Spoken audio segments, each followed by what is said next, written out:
October 1793. France is bleeding. The revolution has devoured its own children, and now the Republic faces a new nightmare. The port city of Toulon has opened its gates to the British.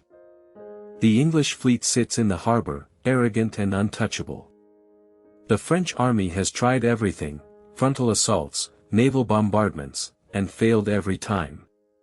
The Republic's generals are humiliated, their reputation in tatters. Then, a 24-year-old artillery captain from Corsica, barely known, with a pale face and piercing eyes, walks into the war council. He looks at the map and says, "We're attacking this the wrong way." The older officers laugh. They see a scrawny young man with a strange accent and no connections. But that young man is about to teach them a lesson in war that no one will ever forget. This is the moment the world first hears the name that will soon shake Europe to its foundations, Napoleon Bonaparte. You need to understand what Napoleon saw. The British fleet wasn't just anchored in Toulon, it was protected by two massive fortresses guarding the harbor entrance. Any French ship trying to sail in would be blown out of the water. Conventional military wisdom said, "You attack the strongest point to break the enemy's will." Napoleon stared at that map and saw something else entirely. He saw the fortresses weren't the problem. The problem was the artillery positions on the heights above them. If you could seize the high ground and place your cannons there, you wouldn't be shooting at the ships directly. You'd be shooting down at the fortresses from above, turning their own defenses into a trap. It was a move so audacious, so against the rules of conventional siege warfare, that even his own superiors thought he was insane. He didn't care. He was going to take that hill, or die trying. The night of December 17th, rain is pouring down, turning the hills around Toulon into rivers of mud. Napoleon leads his men through the darkness toward a small, seemingly unimportant fort called Evacuation. The British garrison there is confident, they believe the French are too weak to attack such a well-defended position. They have no idea what's coming. Napoleon's men drag their cannons up the slippery slopes by hand, cursing, slipping, but driven by the young captain's relentless energy. He's everywhere at once, shouting orders, helping to push a wheel, personally aiming a gun. When the first shot rings out at dawn, it's a complete surprise. The British are caught off guard. But the true genius of Napoleon's plan is about to be revealed. He doesn't just want to capture the fort. He wants to use it as a platform to obliterate the entire British fleet. Imagine the scene at dawn. The British Admiral, Lord Hood, wakes up to the sound of thunder, but it's not the weather. It's a bombardment coming from a position he thought was safe. He rushes to the deck of his flagship to see an impossible sight, the French flag flying over Evacuation, and right below it, dozens of cannon barrels trained directly on his ships. He knows instantly what this means. His fleet is sitting ducks. The fort's position gives the French artillery a perfect plunging fire, raining down death from above. The British can't elevate their guns high enough to hit back effectively. Within hours, the order is given, evacuate. The British fleet sails away in a panic, leaving Toulon to the French. It's a stunning victory, achieved in just a few days. And the man responsible? A 24-year-old nobody from Corsica, who has just rewritten the rules of siege warfare. But here's the part they don't teach in the history books. This victory didn't just make Napoleon a hero, it made him a dangerous man. The political situation in France was a viper's nest.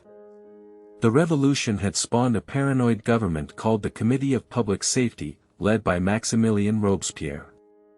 They were sending anyone suspected of disloyalty to the guillotine. When Napoleon returns to Paris as a celebrated general, he's not just a military man.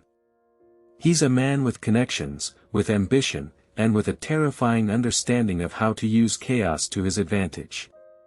He watches the politicians, learns their weaknesses, and waits. He knows that in this world of shifting alliances, victory on the battlefield is the only currency that truly matters. And he's determined to become the richest man in France, not in gold, but in power. So here stands Napoleon Bonaparte in 1795, a mere 2 years after Toulon. He's not yet an emperor, not yet a conqueror.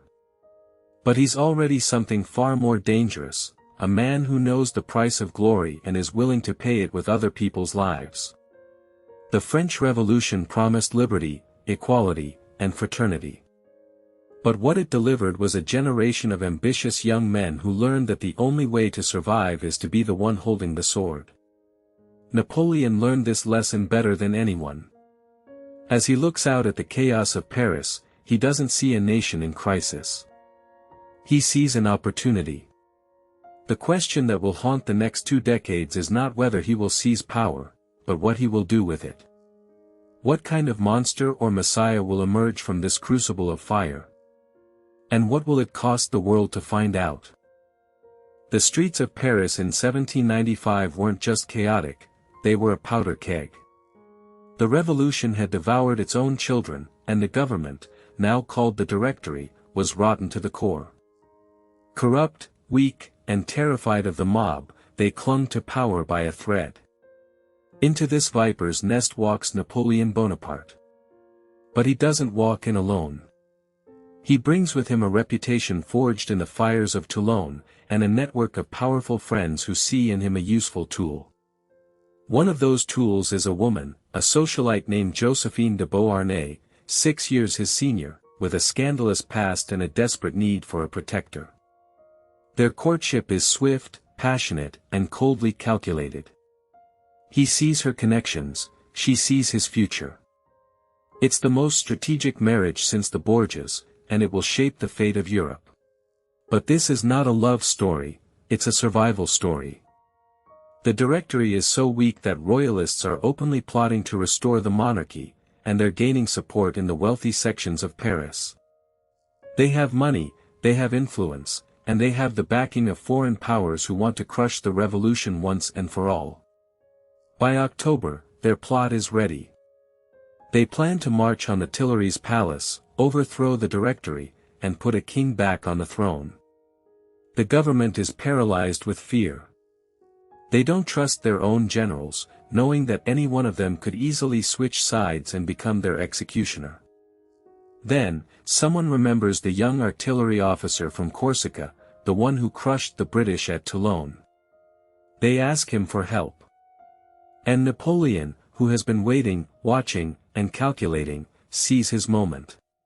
On the 13th of Vendemiaire, Napoleon is handed command of the defenses of Paris. But he's given almost nothing to work with, just a few thousand regular troops, some artillery pieces, and a motley crew of volunteers. The royalist rebels, meanwhile, number over 20,000, and they're marching with confidence down the Rue Saint-Honoré, expecting the government to crumble at the sight of them. Here's where Napoleon shows his genius isn't just about maps and maneuvers, it's about psychology. He doesn't meet the rebels in the open field.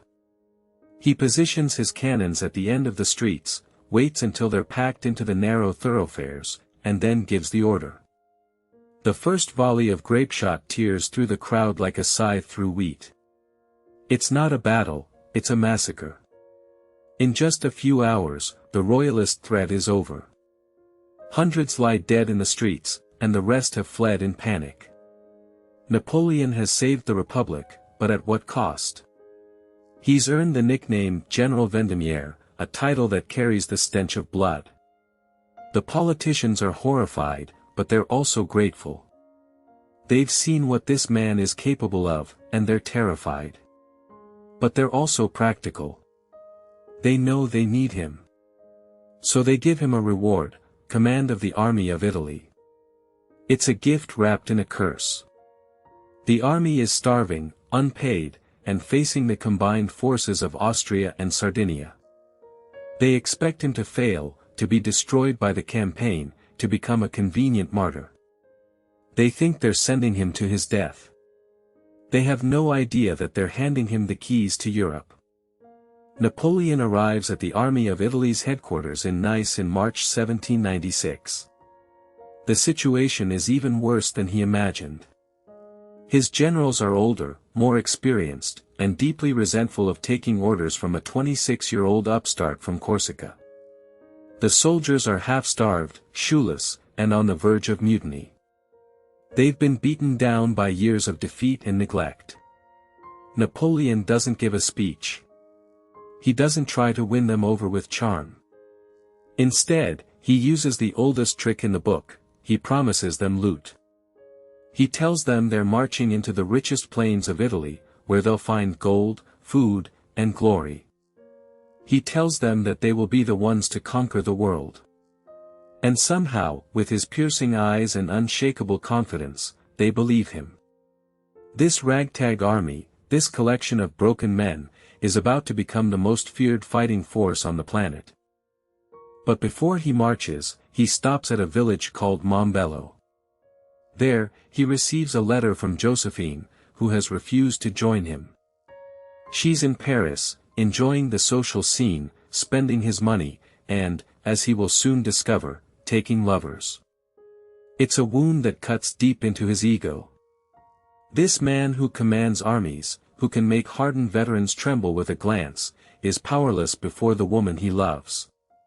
It's a personal pain he will never forget, and it will poison their relationship forever. So, as he marches into Italy, he's not just fighting for France, he's fighting to prove his worth, to show the world that he is worthy of a woman's love, even if that woman is unworthy of his. He's a man on a mission, burning with a fire that will either forge an empire or consume him entirely. And in the mountains ahead, the armies of Austria are waiting. The Alps. A wall of ice and stone that armies simply do not cross in winter. Yet here they are, marching single file along goat paths, hauling cannons that were never meant to be carried up a mountain. The men are freezing, exhausted, their boots wrapped in rags. But at the front, there he is, on a mule, wrapped in a grey overcoat, staring at the map as if the mountain itself is an obstacle to be outsmarted. Napoleon knows that the Austrians and their Sardinian allies have split their forces, guarding every pass except one. The one he's taking. He's not marching to fight them, he's marching to slip between them, to drive a wedge into the gap between two armies that hate each other more than they hate him. And as the wind howls and the snow stings their faces, he doesn't feel the cold. He feels the future bending to his will. He feels the trap closing on his enemies. They descend from the frozen peaks into the fog of the Italian lowlands. The air is warm, thick with the smell of spring and fresh bread. The soldiers, who were ready to die on the mountain, now smell wine and plunder. Napoleon gives them only one day to rest before he thrusts them into battle at a village called Montenat. It's April 12, 1796. The Austrian general, Beaulieu, is confident. He has superior numbers. He's fighting on familiar ground. But Napoleon doesn't fight the way other generals fight. He concentrates his entire force on one single point, a narrow gap between two Austrian divisions. He hits them with overwhelming speed and violence before they can even join forces. The Austrians are shattered, routed, fleeing in panic. It's a small battle by the standards of the wars to come, but it's the first proof of a terrifying new doctrine: divide and conquer. The name Napoleon is suddenly whispered across every campfire in Italy. The victory at Montenat is just the first blow. Napoleon doesn't stop to celebrate. He knows that the key to Italy is to knock the kingdom of Sardinia out of the war before the Austrians can reinforce. He chases the retreating Sardinians across the plains, engaging them in a series of lightning-fast skirmishes. At Mondovi, he smashes their rear guard, and the road to their capital, Turin, is open. The Sardinian king, Victor Amadeus III, is an old-school monarch who despises the French Revolution and everything it stands for. But he's also a realist. He sees his army destroyed, his treasury empty, and Napoleon's young general offering a way out. He signs an armistice in May. In 1 month, Napoleon has achieved what French armies couldn't do in 4 years. He has defeated one enemy and isolated another. And he's done it all with an army that was supposed to be a joke. The generals who mocked him are now silent. The soldiers who cursed him now call him, the little corporal, with a grin. With Sardinia neutralized, Napoleon turns east, straight into the heart of Austrian-held Lombardy. The Austrian commander, General Beaulieu, has established a defensive line along the Adda River, with a fortified bridge at the town of Lodi. He thinks he's safe. He thinks the French will be stopped there. But Napoleon sees an opportunity for something more important than a victory. He sees a chance for legend. On May 10, he orders his men to storm the bridge, a narrow wooden span under heavy cannon fire. The first wave is mowed down. The second wave hesitates. Then, in a moment that will be retold for centuries, Napoleon dismounts, grabs a regimental flag, and runs onto the bridge, screaming for his men to follow. His staff officers, horrified, pull him back, but the spark is lit. The grenadiers charge, swarming across the bridge in a frenzy, and the Austrians break. The Battle of Lodi is a tactical success, but more importantly, it's a spiritual one.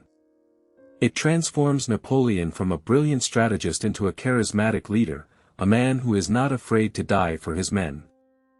The fall of Lodi opens the gates of Lombardy. A week later, Napoleon enters Milan in triumph. The city is one of the richest in Europe, a treasure house of art, silk, and gold. The French soldiers, who were sleeping on straw a month ago, suddenly find themselves surrounded by luxury. They are no longer a starving rabble, they are conquerors. The Milanese, who had been under Austrian rule, are unsure what to make of these revolutionary soldiers. Napoleon, ever the pragmatist, presents himself as a liberator, not a tyrant. He sets up a new government, the Transpadane Republic, a puppet state under French control. He talks about liberty and equality, but he also demands contributions in gold and art. The Louvre in Paris will be filled with the treasures he ships home. He is building an empire, not just for France, but for himself. And in the midst of this triumph, he writes letters to Josephine, passionate and desperate letters, begging her to join him. He is the master of Italy, but he is still a slave to her. But while Napoleon is conquering kingdoms, his heart is being torn apart in Paris. Josephine is not coming. She's not even writing back. The rumors are everywhere, she's having an affair with a handsome officer named Hippolyte Charles. Napoleon is humiliated. This man, who can make kings tremble, who has an army that would die for him, cannot control the one person he loves. He writes to her, his words a mixture of rage and desperation, telling her that he is 1,000 leagues away from his happiness. He even orders his aide to prepare a grand return to Paris, ready to abandon his entire campaign just to confront her. But he doesn't. He stops himself. He channels that anger, that jealousy, into something else. He becomes colder, more calculating, more ruthless. The romantic dreamer who wrote love letters is slowly being replaced by a political machine. He decides that if he can't have her heart, he will have the world. And he will make her watch. The man who will soon be emperor is born here, not on a battlefield, but in the bitter, jealous silence of his own tent. Milan falls, but it is not enough. Napoleon doesn't just want to conquer Italy, he wants to remake it in his own image. He creates the Transpadane Republic, a puppet state with a tricolor flag that mirrors France. He abolishes feudalism, strips the church of its power, and sends shiploads of priceless art back to Paris. The Milanese watch their treasures disappear, and they begin to wonder if their liberator is just another conqueror in a different coat. He imposes heavy taxes, and his soldiers, once hailed as heroes, now behave like occupiers, taking what they want from shops and homes. The initial applause fades into a tense, watchful silence. Napoleon sees this, but he doesn't care. He needs money to feed his army and gold to fund his ambitions. He writes to the Directory, bragging about his victories, but he fails to mention that he's making all the decisions himself. He's not fighting for the Republic anymore. He's fighting for Napoleon. While Napoleon is building a new state, the war is far from over. The Austrian Empire is not broken, only humiliated. They are massing a new army in the Alps, and their key stronghold is the fortress of Mantua, a massive bastion surrounded by lakes. As long as Mantua holds, the Austrians have a door into Italy. Napoleon knows this, and he marches his army south to lay siege. But this is no quick victory. The fortress is a death trap for any attacker. The defenders are well supplied, and the lakes make it impossible to completely surround the city. Napoleon settles in for a long, grueling siege, his army getting weaker from disease and desertion. Then, in the dead of winter, news arrives that shatters his focus. A massive Austrian army is marching down from the Alps to relieve Mantua. He is caught between the fortress and a new enemy, with his army exhausted and his supplies running low. The Austrian relief army is commanded by a veteran general named Joseph Alvinci. He has over 45,000 men, and he plans to crush the French in a pincer movement. Napoleon, outnumbered and exhausted, faces the greatest crisis of his career. But he doesn't retreat. He divides his already thin forces, sending a small detachment to hold one pass in the mountains while he moves the rest to meet the main Austrian thrust at a town called Arcole. The battle is a nightmare. The Austrians hold the bridge over the Alpone River, and the French are slaughtered trying to take it. On the second day, Napoleon himself seizes a flag and leads a desperate charge across the bridge. He is caught in the crossfire, his men falling all around him. His aide-de-camp pushes him into a ditch to save him from being shot. For a moment, the great general is just a man, covered in mud, screaming for his men to follow him into the jaws of death. For 2 days, the Battle of Arcole is a bloody stalemate. The bridge becomes a slaughterhouse, the river running red with French blood. Napoleon is losing, and he knows it. But then, in a moment of pure tactical genius, he sees a loophole. He sends a small force of cavalry to cross the river at a hidden ford to the south. They are ordered to light fires and charge the Austrian rear, creating the illusion of a much larger force. The trick works. The Austrians, believing they are about to be surrounded, panic and abandon the bridge. The French pour across and seize the town. It's not a battle won by brute force, but by deception and nerve. The Austrian army is forced to retreat, but they are not broken. They will fight again. Yet, for the French soldiers, this victory is a miracle. They see Napoleon as a sorcerer, a man who can snatch victory from the jaws of defeat. He is no longer just a general, he is a legend. And legends do not lose. The victory at Arcole is a turning point, but the fortress of Mantua still holds. The Austrians, desperate to save their stronghold, launch one final, massive attempt to break the siege. In January 1797, Alvinci returns with a new army, even larger than before. The French are exhausted, sick, and starving. Napoleon knows he cannot win a war of attrition. He must do something desperate. He chooses to strike first, launching a surprise attack at a town called Rivoli. The battle takes place on a plateau surrounded by mountains.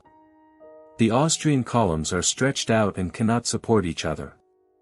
Napoleon uses his artillery with deadly efficiency, and he launches a series of furious counterattacks.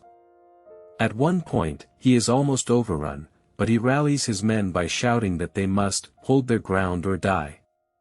It is a masterpiece of defensive warfare. By the end of the day, the Austrian army is shattered. Mantua, now completely isolated, surrenders a few days later. Northern Italy is finally, completely his.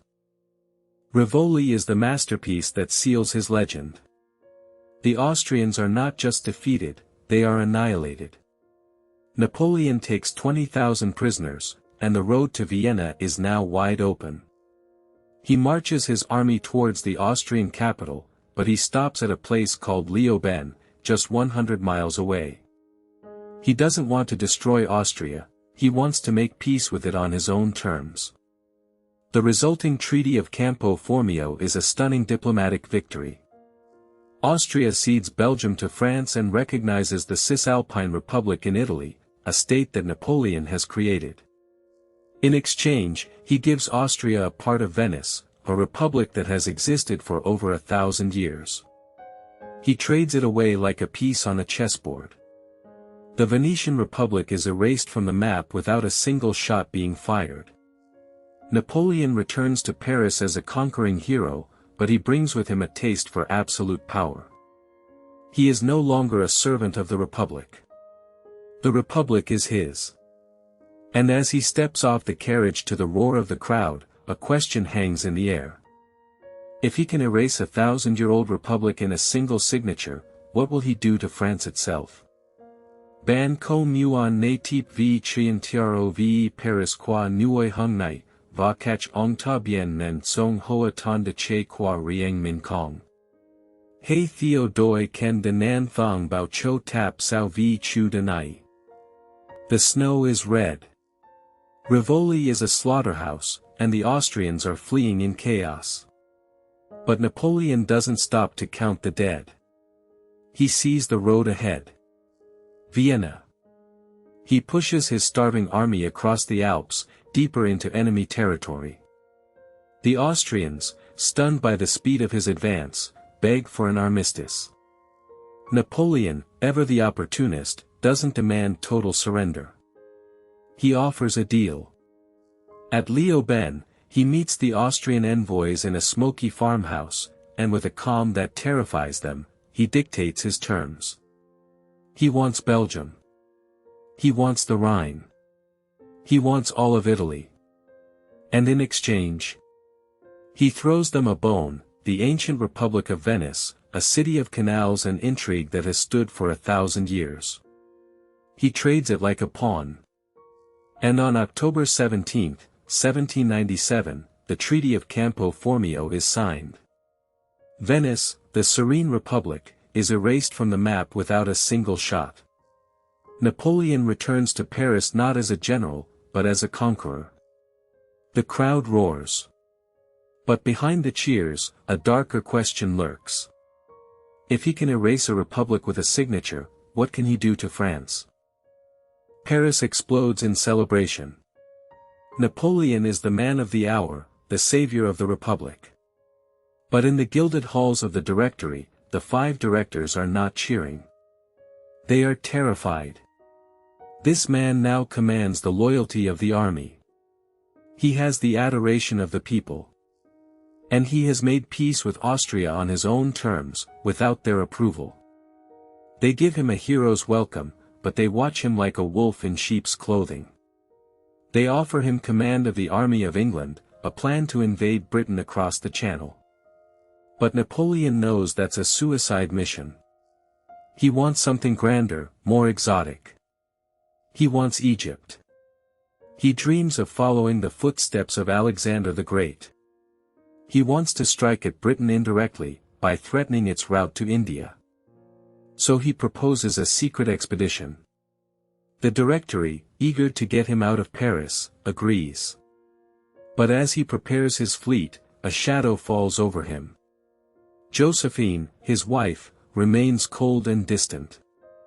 Their marriage is a shell. And on the eve of his departure, he makes a decision that will haunt him for the rest of his life. He will leave her behind. The Mediterranean is a dark mirror under the moonlight.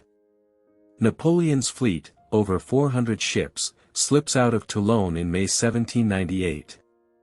His destination, Egypt. But this is not just a military campaign. He brings with him 167 scientists, mathematicians, and artists. He wants to conquer not just land, but knowledge. He is obsessed with the idea of empire, and he wants to bring the Enlightenment to the Orient. As the ships sail south, he stands at the bow, staring at the water. He thinks of Josephine. He has written her passionate letters, but he knows she is not faithful. The pain is a cold knot in his stomach. He pushes it aside. He has a mission. Malta falls almost without a fight. Then, on July 1, 1798, he lands near Alexandria. Egypt is a province of the Ottoman Empire, but its real rulers are the Mamelukes, a warrior caste of slave soldiers. They are fierce, but they are medieval. They know nothing of gunpowder or tactics. Napoleon smiles. He will teach them a lesson. The desert sun is blinding.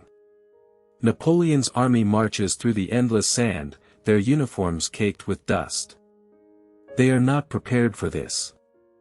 The heat is a living thing, and thirst is a constant companion. But on July 21, they finally meet the Mamelukes near the pyramids of Giza.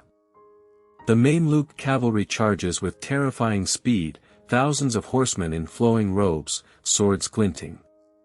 Napoleon orders his men to form squares. Each square is a fortress of bayonets and artillery. The Mamelukes crash against them like waves against rock. The muskets roar, the cannons boom, and the desert is painted red. The Mamelukes are slaughtered. Napoleon stands on a hill, watching the carnage. He turns to his officers and says, "Soldiers, from the top of these pyramids, 40 centuries look down upon us." It is a line that will echo through history. But the victory is hollow. Behind the pyramids, the British fleet under Admiral Nelson is hunting him. And on August 1, they find his fleet at Aboukir Bay. They destroy it. Napoleon is now trapped in Egypt, cut off from France. His army is stranded. But he doesn't despair. He sees this as an opportunity.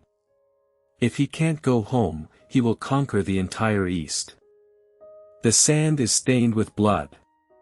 Napoleon has won the Battle of the Pyramids, but he is a prisoner of his own conquest. His fleet is at the bottom of the Mediterranean. His supply lines are severed. The British control the sea. He cannot go home, and he cannot be reinforced. But he refuses to surrender. He turns his army east, toward Syria. He wants to march on Constantinople, to topple the Ottoman Empire. He takes Jaffa, and the city is sacked.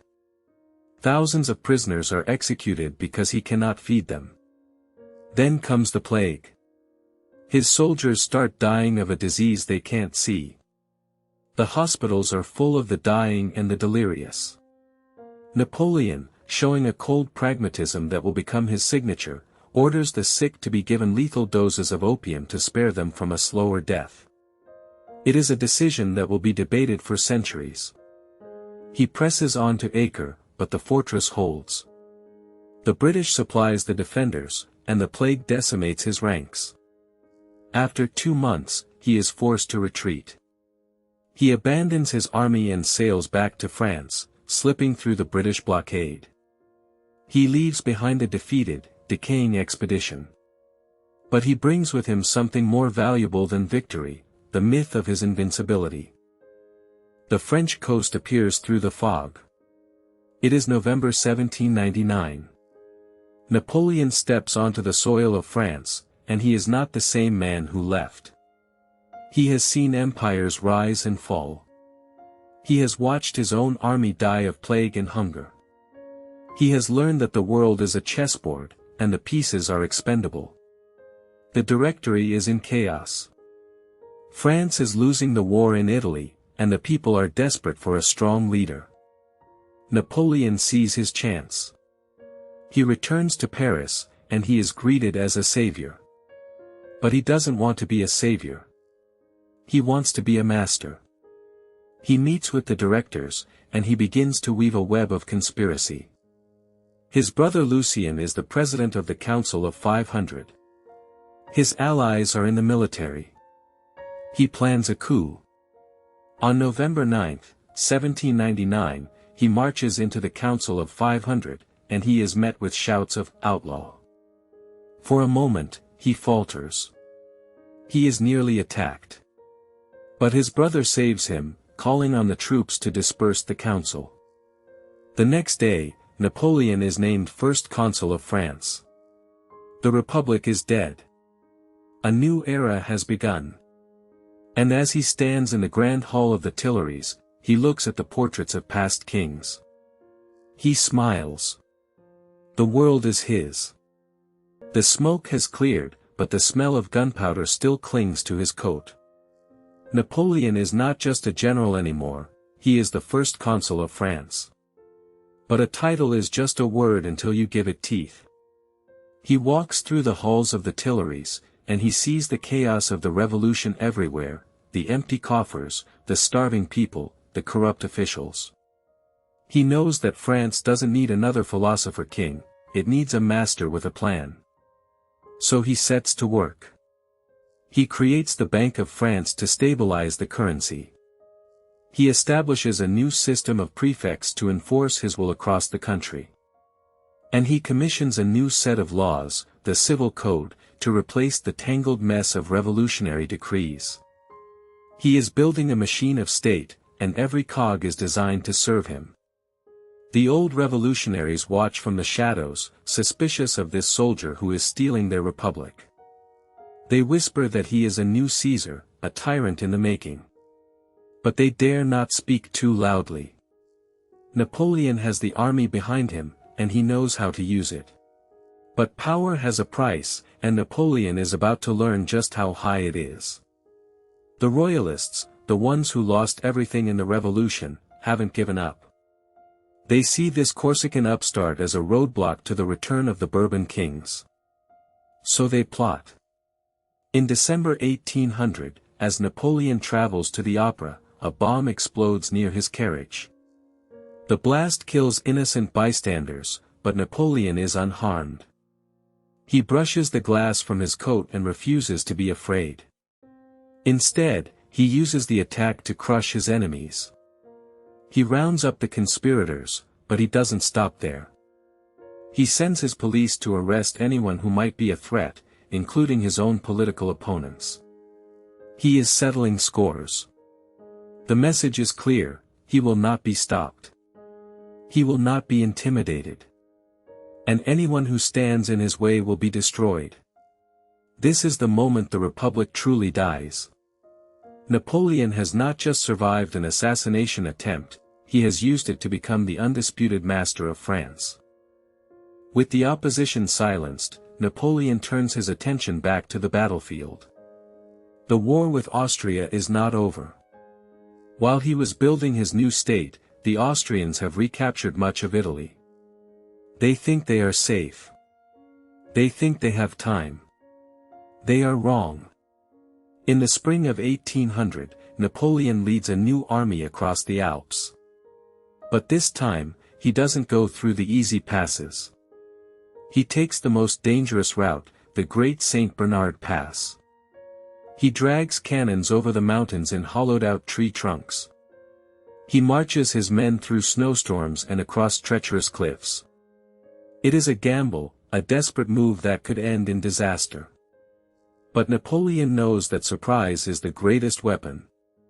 He appears behind the Austrian army like a ghost, cutting off their supply lines and threatening their rear. The Austrians are stunned. They had no idea he was coming. The campaign is a masterclass in audacity, and it sets the stage for one of the most famous victories of his career. The two armies finally meet on the plains of Marengo. It is June 14, 1800. And for most of the day, it looks like Napoleon has finally made a fatal mistake.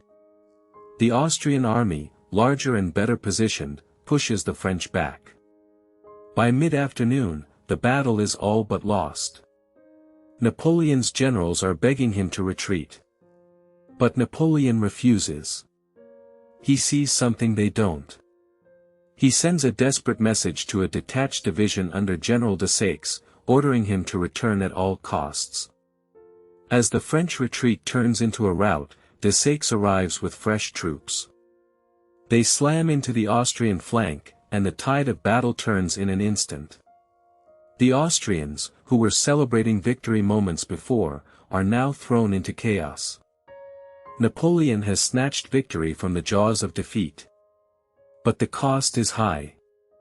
Desaix, the man who saved him, is killed by a musket ball. Napoleon weeps for his friend, but he doesn't dwell on it. He has won. Italy is his again. And the Austrian Empire sues for peace. The victory at Marengo is more than a military triumph, it is a political masterstroke. Napoleon returns to Paris as the undisputed hero of France. The peace treaty with Austria is signed, and for the first time in a decade, Europe is at peace. Napoleon takes advantage of this lull to tighten his grip on power. He negotiates a concordat with the Pope, reconciling France with the Catholic Church and ending years of religious strife. He uses his new power to purge the army of anyone he deems disloyal. He creates a new order of merit, the Legion of Honor, to reward his supporters and bind them to him personally. Every step he takes is calculated to make himself indispensable. He is not just the first consul anymore, he is the master of France. The old republicans grumble, but they are powerless. Napoleon has the army, the bureaucracy, and the people on his side. He offers them order, stability, and glory, and in return, he asks only for their obedience.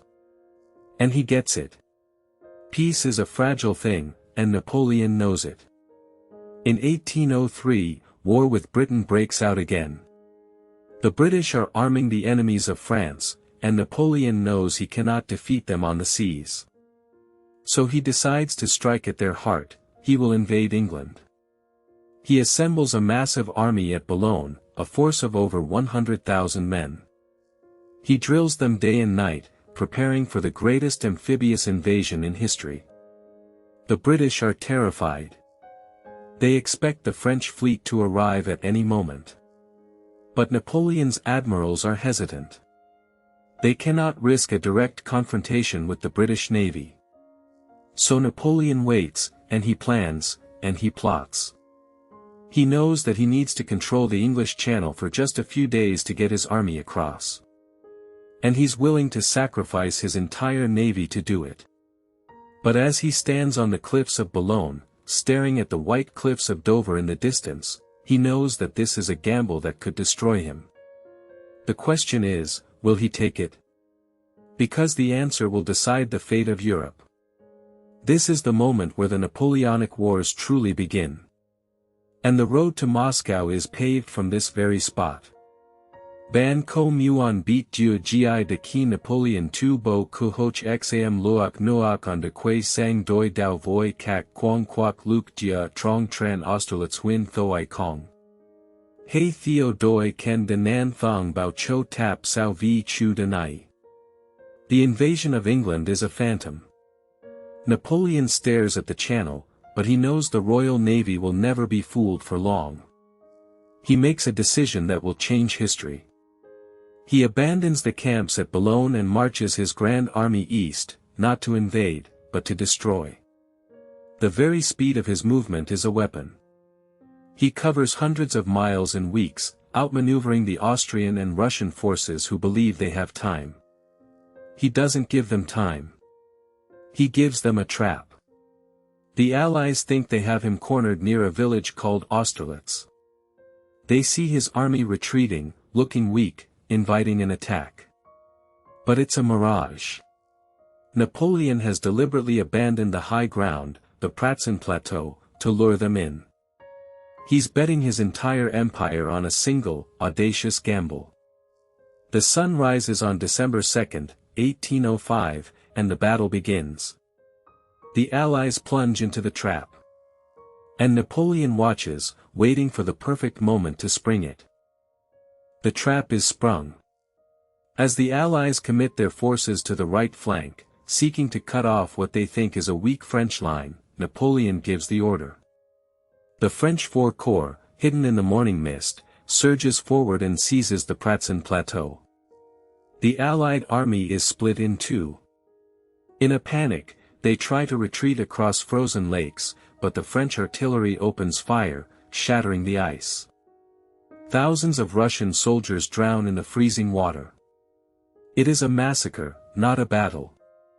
By the end of the day, the combined Austro-Russian army is in ruins. Emperor Alexander of Russia is in tears. Emperor Francis of Austria sues for peace. Napoleon walks among his men, speaking to them, sharing the glory of the victory. He has not just won a battle, he has destroyed an entire coalition. The news of Austerlitz sends shockwaves across Europe. The Holy Roman Empire, which has lasted for 1,000 years, is effectively dead. Napoleon is now the undisputed master of the continent. And he is just getting started. Austerlitz is not an end. It is a beginning. Napoleon returns to Paris in triumph, but his mind is already racing ahead. He looks at the map of Europe and sees not countries, but pieces on a chessboard. He dissolves the Holy Roman Empire and creates the Confederation of the Rhine, a puppet state that puts all of central Germany under his thumb. The old kingdom of Prussia, once a great power, now looks weak and insignificant. Napoleon wants to humiliate them. He provokes a war, and the Prussian army, still using the tactics of Frederick the Great, is annihilated in a double battle at Jena and Auerstedt. It takes Napoleon only a few weeks to conquer Prussia. He marches into Berlin, parades under the Brandenburg Gate, and steals the sword of Frederick the Great. He is not just a conqueror, he is a collector. He takes what he wants, and he breaks what he doesn't. But in the east, a new enemy is stirring. The Russian army is retreating, burning the land behind them, refusing to give battle. Napoleon chases them into Poland, into the frozen wastes, and he begins to realize that this is not a war of battles. This is a war of attrition, and he is walking into a trap. The winter of 1806 is brutal. Napoleon is in Poland, chasing a ghost. The Russian army, commanded by General Bennigsen, refuses to stand and fight. They retreat, burn villages, and leave nothing but scorched earth behind. Napoleon's army, ill-prepared for the cold, begins to suffer. Morale drops. Soldiers desert. And then, at a place called Eylau, the Russians finally turn. It is a bloodbath in the snow. The battle rages for hours, with no clear winner. Napoleon's cavalry charges into the Russian lines, but they are decimated. The dead and wounded pile up in the frozen fields. By nightfall, both armies are exhausted. The Russians retreat, but they are not broken. Napoleon claims victory, but he knows it is a lie. He has lost tens of thousands of men for a useless piece of land. He looks at the carnage and feels, for the first time, a flicker of doubt. But he pushes it down. He cannot afford to be weak. He must win. He must conquer. He must show the world that he is invincible. And so he waits, through the bitter winter, for the next chance to prove it. The next battle would be his revenge. It would be called Friedland. Friedland is a masterpiece. On June 14, 1807, Napoleon catches the Russian army trapped against a river. He hits them with overwhelming force, and they break. This time, there is no escape. The Russian Emperor, Alexander I, is forced to meet Napoleon on a raft in the middle of the Niemen River at Tilsit. It is one of the most dramatic scenes in history. The two emperors embrace, they talk, they agree to divide Europe between them. Napoleon is at the pinnacle of his power. He controls everything from the Rhine to the Vistula. But he is not satisfied. He has a new obsession, Britain. He cannot defeat them on the seas, so he will starve them. He declares a continental blockade. No European nation is allowed to trade with Britain. It's a bold plan, but it's impossible to enforce. The entire coastline of Europe is too long, and the smugglers are too clever. He forces his allies, like Spain, to join the blockade. But Spain is a proud nation, and they don't want to be a puppet. Napoleon decides to teach them a lesson. He will march through Spain, and he will put his own brother on the throne. He doesn't realize that this decision will open a wound in his empire that will never heal. The road to Moscow begins in Spain. In 1808, Napoleon marches his army across the Pyrenees, convinced he can conquer the Iberian Peninsula in a few weeks. He is wrong. The Spanish people rise up in a brutal guerrilla war. The French army is not fighting battles, they are fighting shadows. Every village is a fortress, every peasant is a soldier. The British send an army under the Duke of Wellington to help the Spanish, and the French are slowly ground down. Napoleon is forced to go to Spain himself, and he wins some victories, but he cannot pacify the country. It is a cancer that eats away at his army and his reputation. He calls it the Spanish ulcer. And while he is bleeding in Spain, he makes a fatal mistake. He decides to divorce Josephine and marry the daughter of the Austrian Emperor, Marie-Louise. He wants an heir, a dynasty that will last forever. He gets his son, the King of Rome, but he also gets a new enemy. Russia is growing restless. They are ignoring the continental blockade. Napoleon knows he must bring them back into line. He looks at the map, at the vastness of Russia, and he makes the decision that will doom him. He will march on Moscow. He will finish what he started. This is the point of no return. The dream of a European empire is about to turn into a nightmare. Tilsit is a triumph, but Napoleon's hunger is not satisfied. He looks west, toward Britain, and he sees a nation that refuses to kneel. He cannot crush them on the sea, Trafalgar proved that. So he decides to strangle them economically, with the continental blockade. But to make it work, he needs every port in Europe closed to British ships. That means Spain. And Spain is a proud, stubborn kingdom with its own king, its own church, and its own secrets. Napoleon thinks he can simply walk in, replace the king, and the Spanish will accept it. He is about to make the most arrogant miscalculation of his career. He invites the Spanish royal family to a meeting at Bayonne, and he traps them. He forces King Charles IV and his son Ferdinand to both abdicate. Then he hands the crown to his own brother, Joseph. It's an insult so deep that it will ignite a fire no army can put out. When the people of Madrid hear that their king has been stolen, the city explodes. On the morning of May 2, 1808, crowds gather at the royal palace, and the French garrison opens fire. The streets turn into a bloodbath. Civilians, armed with knives and bricks, attack the French cavalry. It's a desperate, hopeless resistance, and the French crush it within hours. But the bloodshed doesn't end there. The next day, Napoleon orders mass executions of every Spaniard caught with a weapon.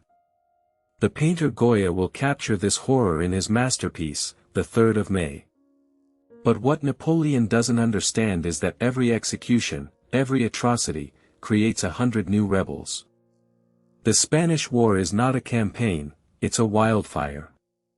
And from this day forward, the Spanish people will fight not for a king, but for the very idea of Spain itself. They will fight in a way Napoleon has never seen before, not in pitched battles, but in ambushes, poisonings, and knives in the dark. Napoleon is not in Spain when the uprising begins. He's in Paris, busy planning his next move. He thinks the Spanish revolt is a minor annoyance, easily crushed by his marshals. But word reaches him that the French army in Spain is being mauled, not by a professional army, but by farmers, priests, and women. In June, the Spanish army, led by General Castanos, surrounds a French army of 18,000 men at Bayonne. The French general, Dupont, is forced to surrender. It's the first major defeat of Napoleon's imperial army on land. The news sends shockwaves across Europe. The invincible Napoleon is not invincible after all. Austria begins to rearm. Prussia stirs. And Napoleon, humiliated, decides to go to Spain himself to restore his glory. He marches into the peninsula with 200,000 men. He is determined to teach the Spanish a lesson they will never forget. But Spain is a country where armies can win battles, but never the war. When Napoleon arrives in Spain in November 1808, he is in a fury. He wants to crush the Spaniards in one decisive blow. He marches his army toward Madrid, but on the way, he meets a steep mountain pass called Somosierra. The Spanish have placed cannons and 12,000 men to block the pass. Napoleon sends his infantry, but they are stopped. He looks at the Polish cavalry at his side, and he gives a terrible order: charge the cannons. The Polish lancers ride straight into the gunfire, and they don't stop. They fall by the dozen, but they keep going. They overrun the batteries, and the pass is open. It's a suicidal charge that wins the day, but it shows Napoleon's willingness to sacrifice anyone for victory. He enters Madrid in triumph, but the city is silent, hostile, and full of hate.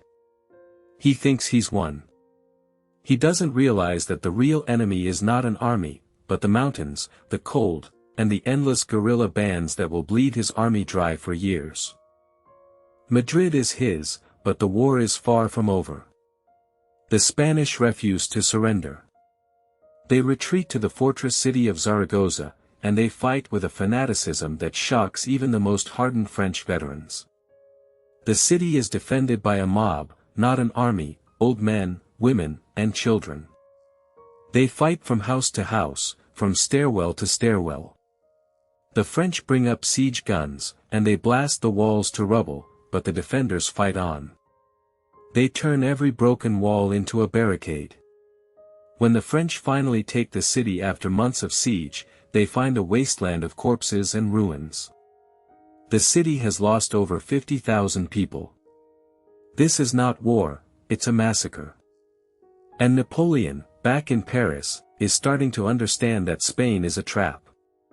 He calls it the Spanish ulcer. But it's too late. The ulcer is already eating away at his empire. He has to make a choice: keep bleeding in Spain, or turn to face a new threat that is rising in the east, Austria. Austria has been waiting for this moment. Humiliated by Austerlitz and forced into an alliance, they see Napoleon distracted in Spain. In April 1809, the Austrian Emperor, Francis I, declares war. Napoleon abandons his campaign in Spain and races back to face them. He is outnumbered, but he is Napoleon. He immediately takes the offensive, and he meets the Austrian army at Ospernessling, near Vienna. But this time, the miracle doesn't happen. The Austrians, led by Archduke Charles, fight with a new discipline. They hold their ground. The battle rages for 2 days, and Napoleon, for the first time in his career, is forced to retreat. He loses over 20,000 men, including one of his most trusted marshals, Jean Lannes. Lannes dies in Napoleon's arms, and for the first time, Napoleon breaks down and weeps. The legend is cracking. He has lost a battle, and the world takes notice. But the question is not whether Napoleon can lose a battle. The question is whether he can survive a defeat. And the answer, as we will see, will shock the world. Ban ko muon beat Napoleon se tra Thursday nu the now sao that by nay, va luong ko the giant live in quang truakao he kong. He theo doi ken de nan thong bao cho tap sao vi chu denai. Defeat. It's a word Napoleon Bonaparte has never truly understood. For 20 years, he has rewritten the rules of war, turning impossible odds into legendary victories. But the blood-soaked fields of Ospernessling have just taught him a brutal lesson: he is not invincible. The news of his retreat sends a shockwave across Europe. His enemies, from London to Moscow, allow themselves a moment of hope. But they forget one thing. Napoleon is most dangerous when his back is against the wall. He retreats to the island of Lobau in the Danube, not to lick his wounds, but to plan the most furious counterattack of his life. He knows the Archduke Charles is waiting for him on the other side of the river, confident and strong. But Napoleon has a secret weapon, an unquenchable fire, a burning need to prove that this setback was nothing more than a flicker in the flame of his destiny. The world is watching. The question is, what will he do next? For 6 weeks, Napoleon refuses to be seen. He works day and night, a silent fury driving him. He is not just planning a battle, he is crafting a masterpiece of destruction. He gathers every available soldier, every cannon, every ounce of gunpowder in his empire. He builds a massive bridge of boats across the Danube, so strong it can hold his entire army. The Austrians watch from the other side, confident that they can repel him again. But Napoleon has learned from his mistake. He doesn't just hurl his men at the enemy line. He draws them in. On the night of July 4, 1809, under the cover of a violent thunderstorm, he unleashes a massive artillery barrage across the river. The sky explodes with fire and light. The Austrians, convinced this is the main attack, rush to their positions. But it's a diversion. He has already sent a flanking force across the river to the south. The trap is set. The Battle of Wagram is about to begin, and this time, Napoleon will not leave victory to chance. He will tear it from the fate itself. The morning of July 5 reveals a sight that chills the Austrian command. The entire French army is on their side of the river, 170,000 men strong, deployed in a massive arc. Archduke Charles, a cautious and capable commander, orders his troops to hold their ground. The battle begins with a ferocious French assault on the Austrian center. But Charles has chosen his position well. His artillery, placed on the heights, tears the French columns to pieces. The attack stalls. Wave after wave of French infantry is thrown back, and the fields of Wagram begin to drown in blood. Napoleon, observing from a hill, sees his plan failing. His marshals are losing men, and the Austrian line is holding. He realizes that this will not be a quick, decisive victory. It will be a grinding, brutal war of attrition. And in that moment, he makes a decision that will cement his legend or destroy him. He orders his entire reserve, the Imperial Guard, his last hope, to be prepared for a single, massive, all-or-nothing attack on the enemy's center. The second day of Wagram is a living hell. Napoleon's first assault has failed, and his army is bleeding. But he's waiting for the perfect moment. He sees it at noon. The Austrian line, after another failed attack, is massing for a final push. Their artillery is moving forward. Their infantry is forming columns. Napoleon sees an opening. He unleashes a massive cavalry charge, thousands of horsemen, sabers flashing, thundering into the Austrian flank. The charge is devastating. It breaks the Austrian formations and throws their attack into chaos. But Napoleon knows cavalry alone can't win a battle. He needs infantry. He orders General MacDonald to form a massive hollow square, a colossal block of 8,000 men, and march directly into the Austrian center, supported by a wall of artillery. MacDonald's men advance through a storm of cannon fire and musket balls. They take horrific casualties, but they don't stop. They march straight into the heart of the Austrian position. The impact is shattering. The Austrian line breaks, and for the first time in 2 days, the French see victory. Wagram is won, but at a terrible cost, over 37,000 casualties on both sides. Austria has been crushed. The war is over. Napoleon marches into Vienna, not as a conqueror, but as a master demanding submission. The Emperor Francis I begs for peace. But this time, Napoleon doesn't just want territory. He wants a legacy. He wants to be part of the oldest royal family in Europe. He demands the hand of Marie-Louise, the Austrian emperor's daughter, in marriage. It's a shocking demand. Napoleon, the boy from Corsica, the man who rose through the ranks of revolution, is now marrying into the very dynasty he has spent his life fighting against. For Josephine, it is the end. They had no children, and Napoleon's ambition needs an heir. He divorces her, and she retires to Malmaison, broken-hearted. The marriage to Marie-Louise is not a love match, it's a political alliance. But for Napoleon, it's the final proof of his power. He is no longer a general. He is a founder of a dynasty. He is now part of the old world he once sought to destroy. And with this new alliance, he turns his gaze east, towards the one power that refuses to bow, Russia.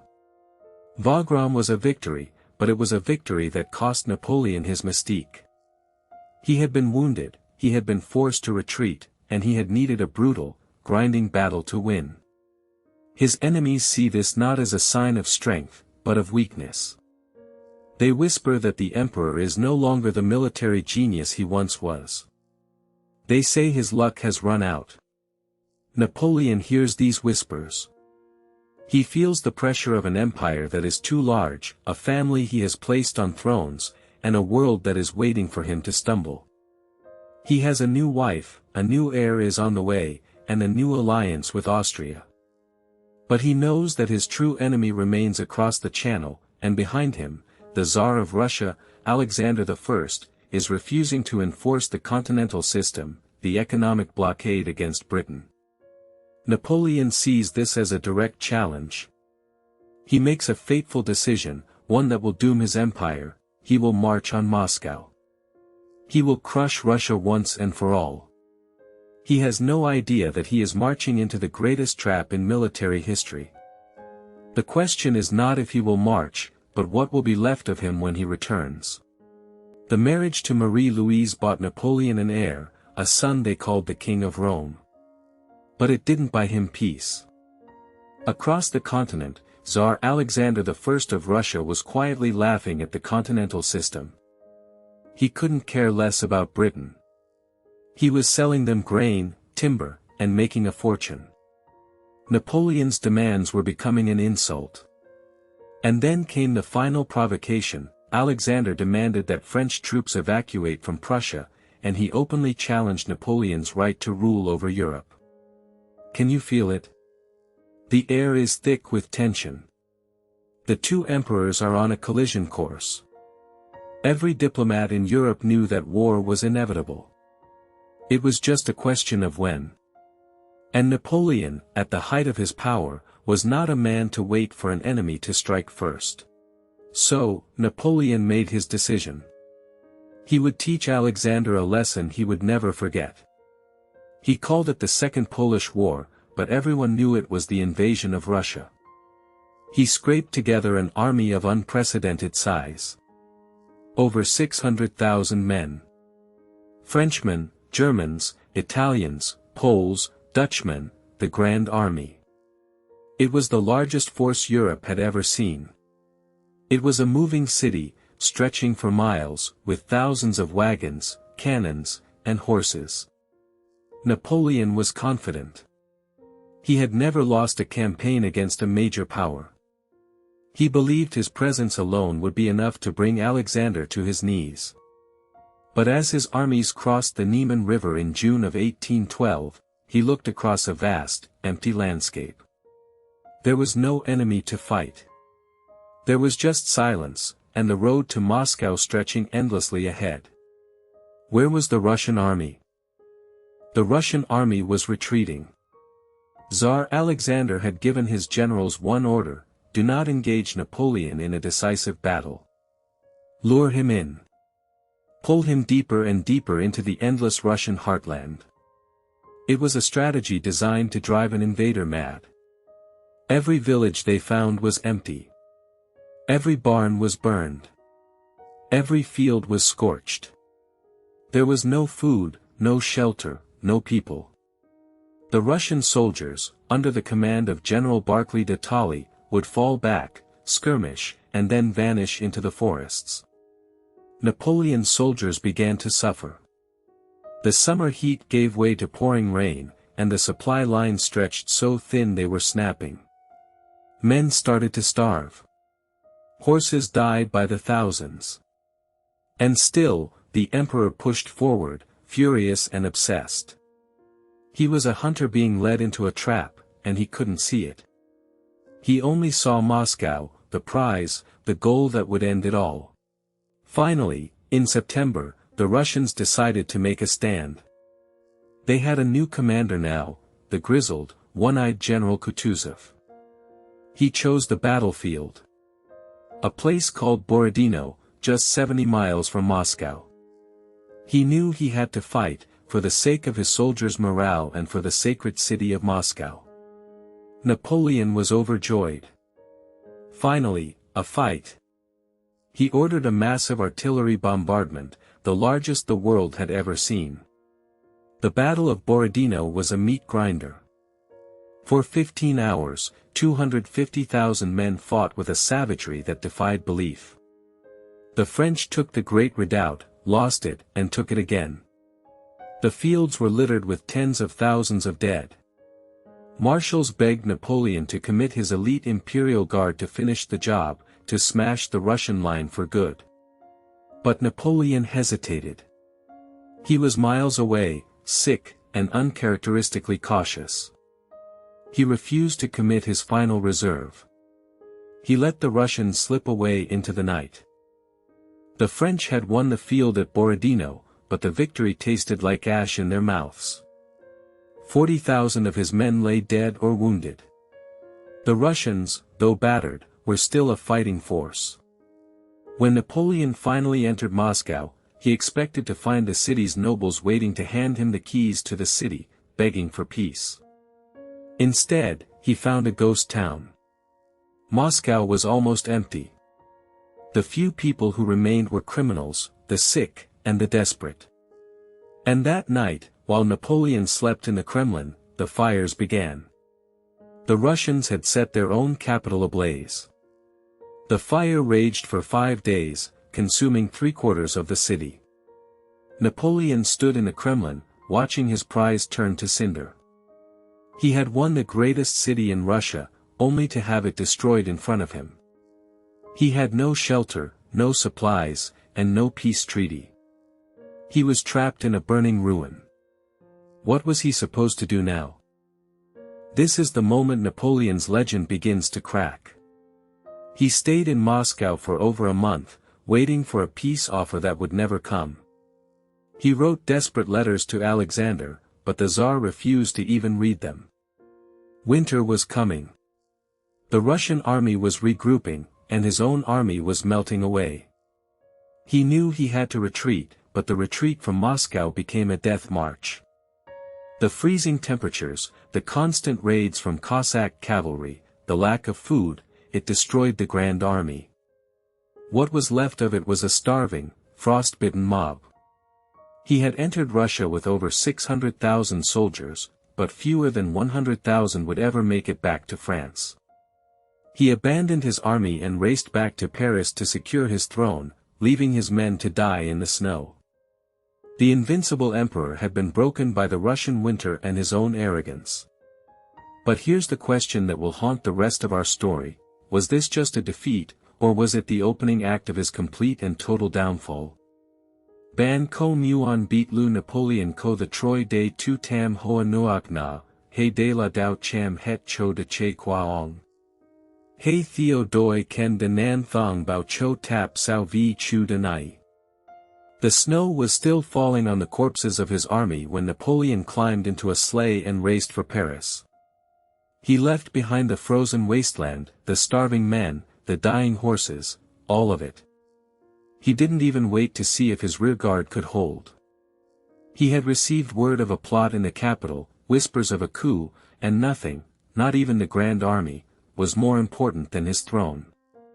He traveled in disguise, under a false name, as if the emperor himself was afraid of being recognized. For 13 days he rode, changing horses at every post, barely sleeping, his mind already spinning with lies and justifications. He knew that the news of the disaster would reach Paris before he did. And he knew that his enemies, both foreign and domestic, were already sharpening their knives. He wasn't just running from Russia. He was running to save everything he had built. But what he found when he arrived would shake him to his core.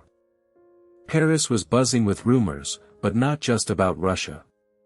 While Napoleon was freezing in Moscow, a disgruntled general named Claude François de Mallet had attempted a coup. He had announced that Napoleon was dead in Russia and tried to seize power. The coup failed, Mallet was captured and executed, but the damage was done.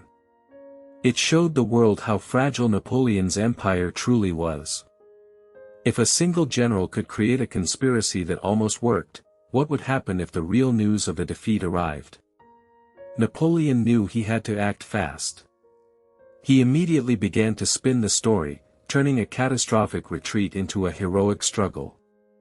He blamed the weather, he blamed his generals, he blamed everyone but himself.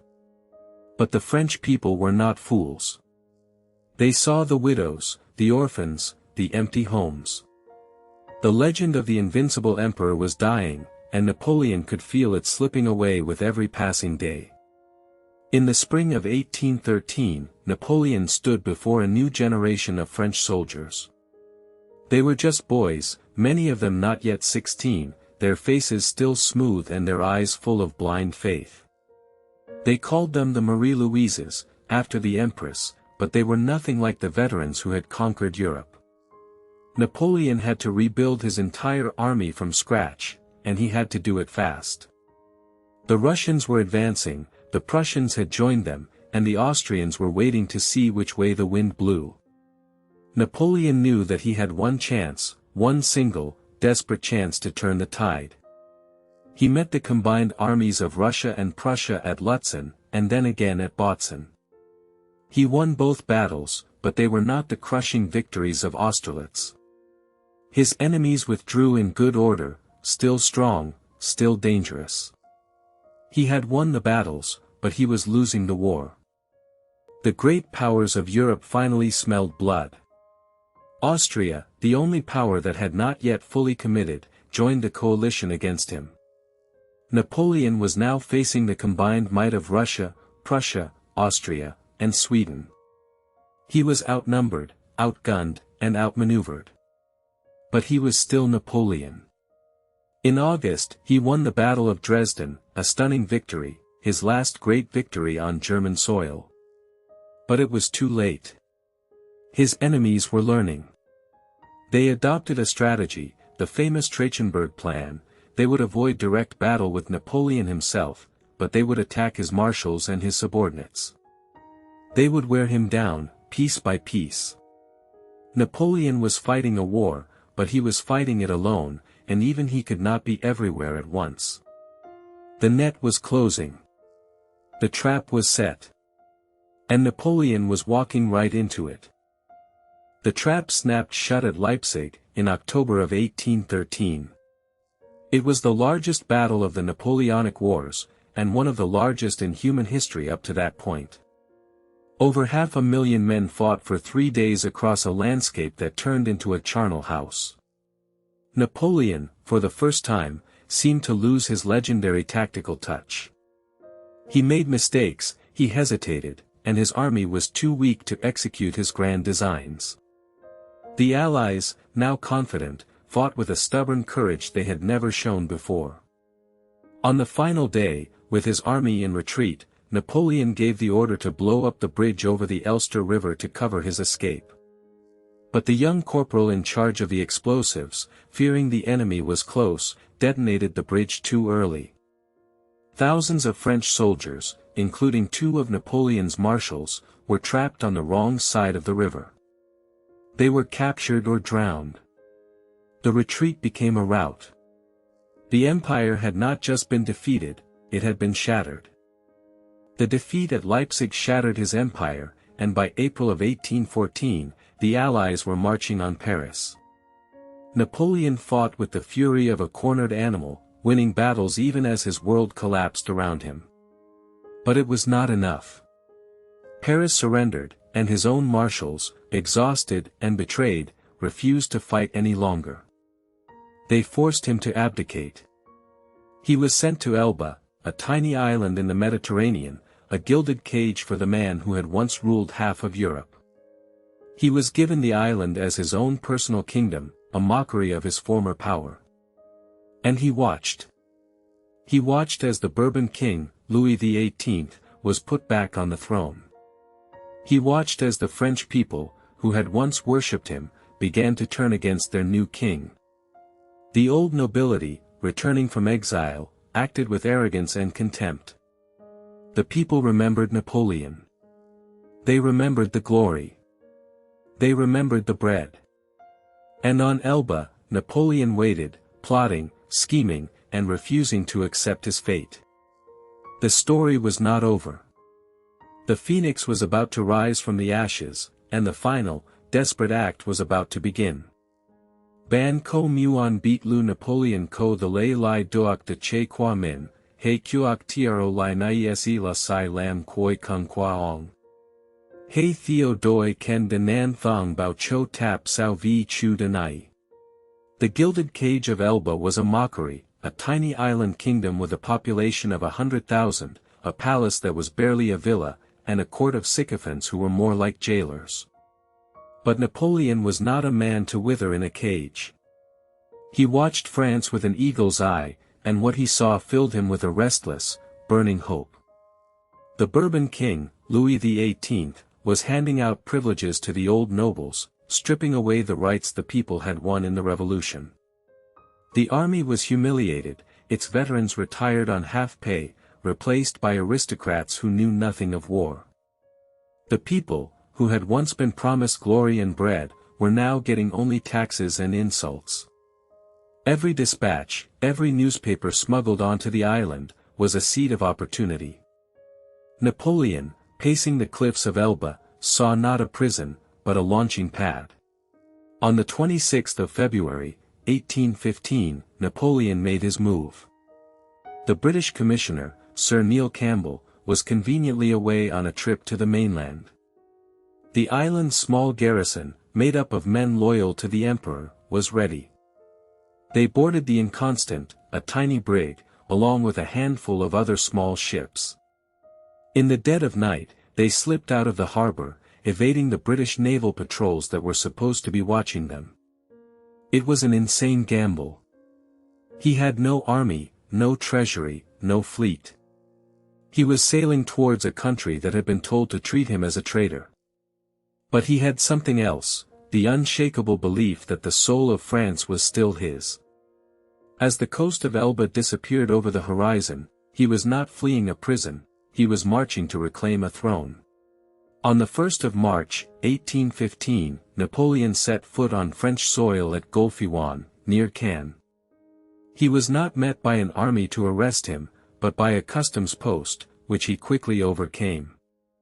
He immediately issued proclamations to the soldiers and the people, declaring that he had returned to deliver France from the claws of the nobility, and to restore the sovereign rights of the people.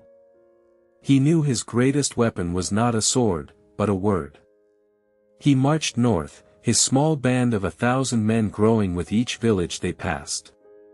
The peasants, who had been suffering under the Bourbon Restoration, flocked to his banner. When he reached the city of Grenoble, he faced his first real test. A regiment of regular army troops, sent by the king, was blocking his path. Their officers ordered them to fire on the usurper. Napoleon, with audacious courage, walked out alone in front of their cannons and muskets, threw open his coat, and cried out, "Soldiers of the 5th! Do you recognize your emperor? If there is one among you who wishes to kill his emperor, here I am." For a moment, the world held its breath. The soldiers, many of them veterans who had fought and bled under Napoleon's eagles, hesitated. Their officers screamed for them to fire, but the men were frozen, staring at the figure who had led them to glory. Then, a single voice from the ranks cried out, "Vive l'Empereur!" It was like a dam breaking. A flood of men broke ranks, threw down their muskets, and surged forward to embrace their emperor. The officers fled, and the regiment, now a part of Napoleon's growing army, turned its cannons to point in the opposite direction.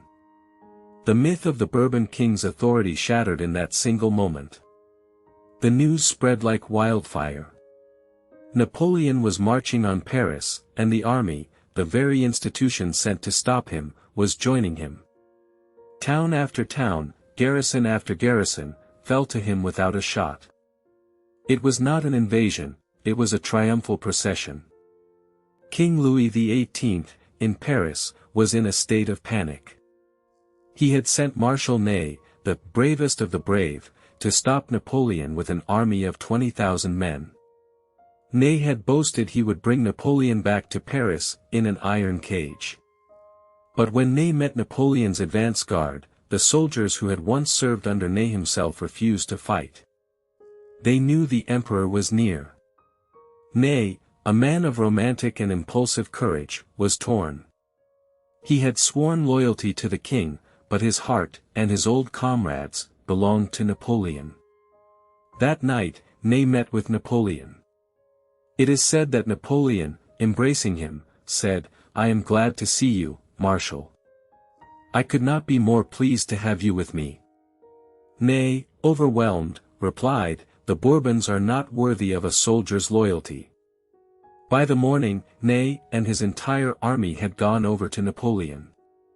Louis XVIII, realizing his throne was lost, fled Paris for Belgium, taking his court with him.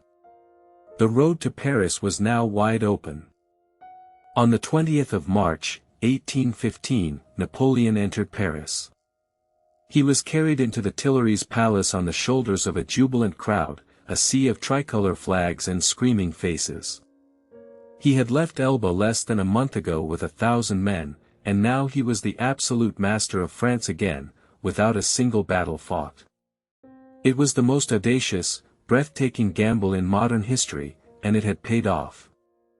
But as he stood on the balcony of the palace, looking at the ecstatic crowd, his mind was not on the triumph. He knew that this was not the end. The rest of Europe was not going to accept him. The kings and emperors of England, Russia, Austria, and Prussia had declared him an outlaw, an enemy of the peace of the world. They were already mobilizing their armies. He had won back his throne, but he had also just guaranteed the final, most desperate war of his life. The 100 Days had begun. And he knew, with a cold certainty, that the next few months would decide everything. The cheers of Paris were still echoing in his ears, but Napoleon knew the truth. He had won the throne back, but he had also just declared war on the entire continent. The coalition wasn't going to wait, they were already marching. And his empire, his army, his very France, was a shell of its former self. The cavalry was short on horses, the arsenals were empty, and the treasury was a vault of ghosts. Every day counted. He threw himself into a frenzy of work, drilling new recruits, demanding impossible production from the factories, and sending out spies. He was buying time. But time was the one thing he didn't have. The question that gnawed at his mind, the one he dared not say aloud, was simple: could a nation that had just seen its sons destroyed in Russia, really give him one more miracle? In Brussels, the Duke of Wellington was hosting a ball at the Duchess of Richmond's mansion. The room glittered with chandeliers and the finest uniforms in Europe. But beneath the music and laughter, a cold tension hung in the air. Wellington knew that Napoleon was coming. He had to be. The emperor was not a man to sit idle in Paris. The Duke, calm and unreadable, had placed his army in a defensive line across the road to Brussels, waiting for the blow to fall. He had also received a promise from Marshal Blücher, the fiery Prussian commander, that he would march to his aid. The alliance was fragile, built on fear and politics, not trust. As the dance continued, a courier slipped into the ballroom, his face pale. He whispered into Wellington's ear. Napoleon had crossed the border. The party was over. The great game had begun. Napoleon's plan was characteristically bold. He would strike first, not against Wellington, but against the Prussians. He would smash Blücher's army, then turn on the British before they could even react. He divided his army, sending Marshal Ney to hold the crossroads at Quatre Bras, a vital junction, while he himself hurled the main force against the Prussians at Ligny. The plan was a gamble, a race against time. At Ligny, the fighting was savage, a brutal, grinding battle that lasted until dusk. Napoleon's tactics were clumsy, his attacks piecemeal, and the Prussians fought with a desperate fury. It was a victory, but not the annihilation he needed. Blücher, the old hussar, was nearly killed, but his army escaped, battered but not broken. As night fell, a sense of unease crept over the field. Napoleon had struck, but he hadn't killed. While Napoleon fought at Ligny, Ney was at Quatre Bras. His orders were simple: seize the crossroads and hold it. But Ney was not the man he once was. The campaign in Russia, the loss of his friends, the shame of his betrayal and return, had taken their toll. He moved forward with a hesitation that was not in his nature. The fight at Quatre Bras was fierce and confused. Wellington himself was there, personally directing his troops. The British squares held firm against the French cavalry, a forest of steel and discipline. Ney, feeding his divisions in piecemeal, failed to break them. By the time night fell, the crossroads was still in Wellington's hands. Ney, for all his bravest of the brave reputation, had failed to deliver the decisive blow. He had not stopped the British from falling back. He had not bought his emperor the time he needed. The morning of the 18th of June, 1815, dawned over a muddy field in Belgium. The ground was soaked from a violent overnight storm, the rain lashing the armies as they slept in their lines. Napoleon stood on a ridge, looking at the British positions through his telescope. He saw the famous red coats, the black squares of the infantry, the massed artillery. And he knew that Wellington had chosen his ground well. To his right, he knew the Prussians were regrouping. He had sent Marshal Grouchy with a third of his army to pursue them, to keep them away. But Grouchy was a good soldier, not a great one. He would follow his orders to the letter, not with the spirit of a genius. Napoleon, confident, waited for the ground to dry. He delayed the attack until nearly noon, a delay that would prove catastrophic. He was gambling that Grouchy had done his job. He was gambling that the Prussian ghost he had seen at Ligny was finally laid to rest. He was wrong. The guns finally opened fire, and the Battle of Waterloo began. Napoleon threw his columns against Wellington's center, a relentless, hammering assault. The British held, their line buckling but never breaking. The farm of Hougoumont became a furnace, a small fortress of horror where the fate of Europe would be decided. As the afternoon wore on, Napoleon's heart must have sunk. In the distance, on his right flank, he saw them. A dark mass of men and horses emerging from the woods. The Prussians. Not Grouchy's prisoners, but Blücher's avengers. He knew in that instant that his gamble had failed. He had to break Wellington's line before the Prussians could make their presence felt. He sent in his final reserve, the elite of the elite, the Old Guard. The most feared soldiers in Europe, veterans of 100 victories, marched through the smoke and shot, straight into the British guns. They were met with a volley, and then a British countercharge. The unbreakable had broken. As the cry of "La Garde recule" went up, the French army began to dissolve into chaos. The 100 days were over. The battle was lost. The sun was setting on Napoleon's empire and on his legend. And the question that would haunt him for the rest of his life, the question that would echo through history, was this: what if he had waited just one more hour? The smoke of Waterloo hadn't even cleared before Napoleon knew his empire was a corpse. He fled the battlefield, not as an emperor, but as a fugitive, racing back to Paris with a broken heart and a shattered army. He wanted to raise new troops, to fight on, to deny the Allies their final victory. But the politicians in Paris, the men he had once dominated, smelled his weakness. They turned on him with a fury he had never seen. Fouché, the master of intrigue, and the other members of the provisional government demanded his abdication. They told him it was the only way to save France from invasion. But Napoleon, the man who had faced down the combined armies of Europe, saw the truth in their eyes. He was no longer a weapon to be feared, but a liability to be discarded. He was being thrown away, like a spent cannonball.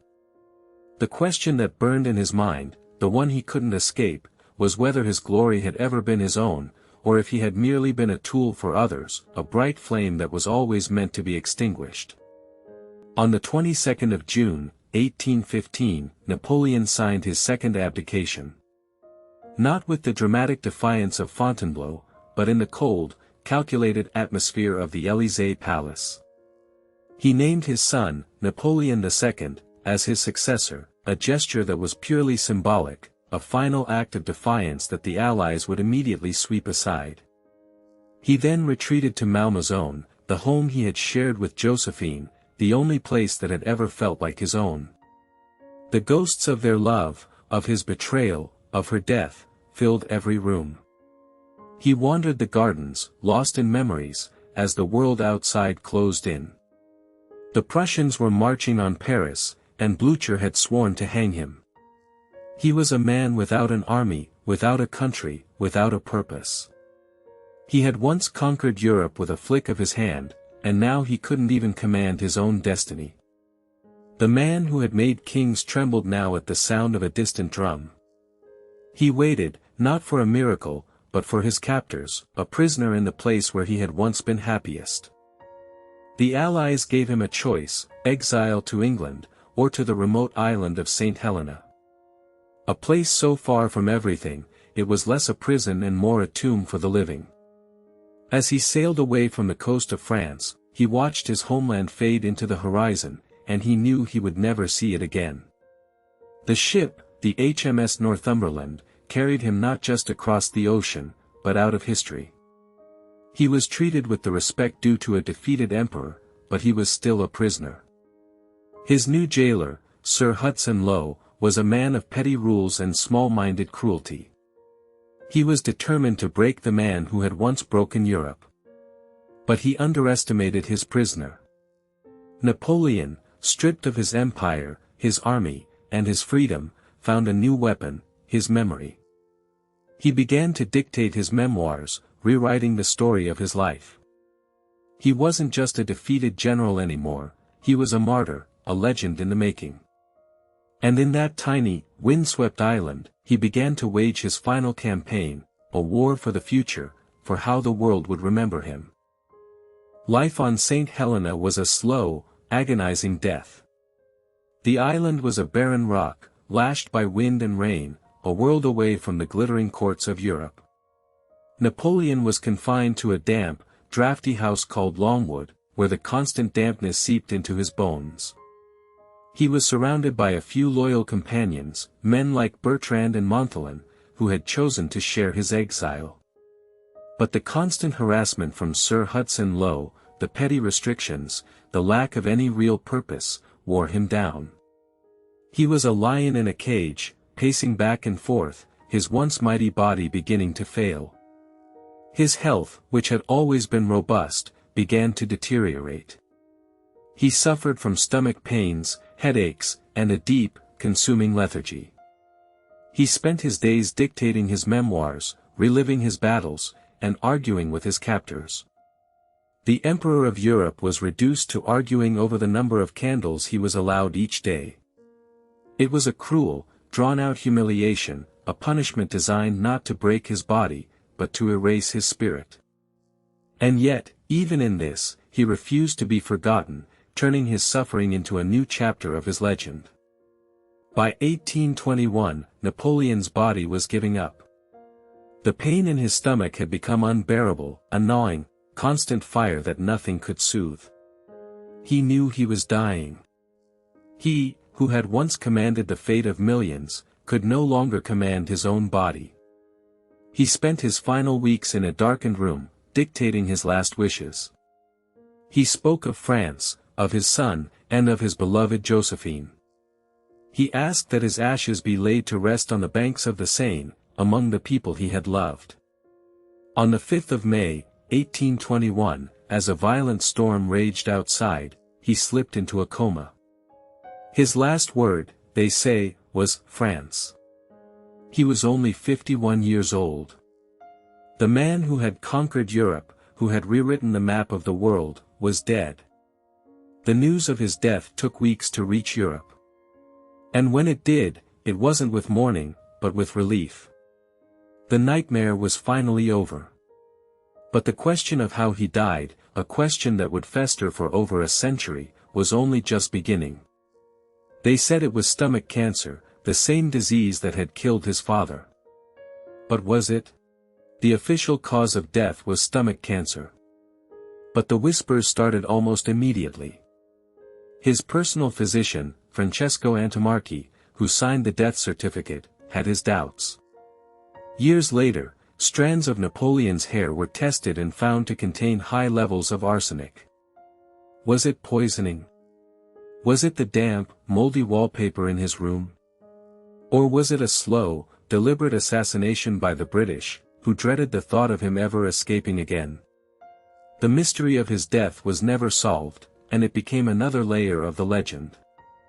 He had conquered nations, but in the end, he could not conquer his own mortality. He had built an empire, but it had crumbled to dust. He had been the master of Europe, and he had died a prisoner on a rock in the middle of the ocean.